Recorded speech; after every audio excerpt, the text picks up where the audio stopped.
এই এক্সাম্পলটায় আমরা দেখতে পাচ্ছি যে একটা ছক দেওয়া, এই ছকটা তিনটা অংশ আইসোটোপ দেওয়া A1 A2 A3, শতকরা পরিমাণ দেওয়া এবং তাদের ভর সংখ্যা দেওয়া। চাইছে এই এ মৌলটারই গড় আপেক্ষিক পারমাণবিক ভর।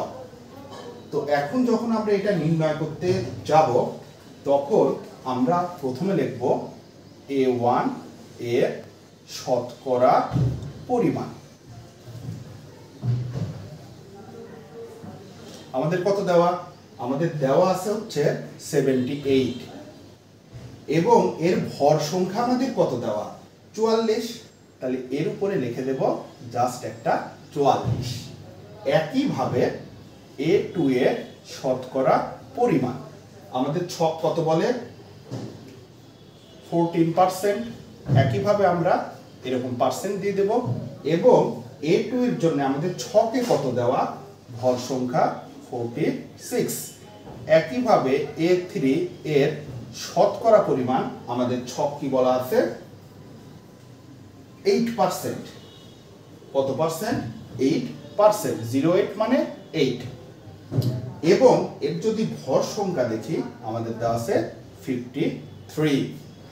এখন চাওয়া হচ্ছে গড় আপেক্ষিক পারমাণবিক ভর। তো সেটার জন্য আমরা আবার এই সূত্রটা লিখব।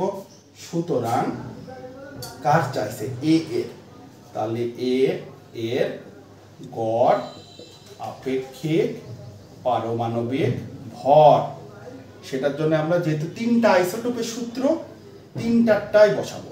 পি গুণন এম প্লাস কিউ গুণন এন প্লাস আর গুণন এস ডিভাইডেড বাই 100। তাহলে এখানে পি কত? 44। তার রিলেটেড এম কত? 78। তার মানে 44 গুণন 78 প্লাস কিউ কত? 46। এন কত?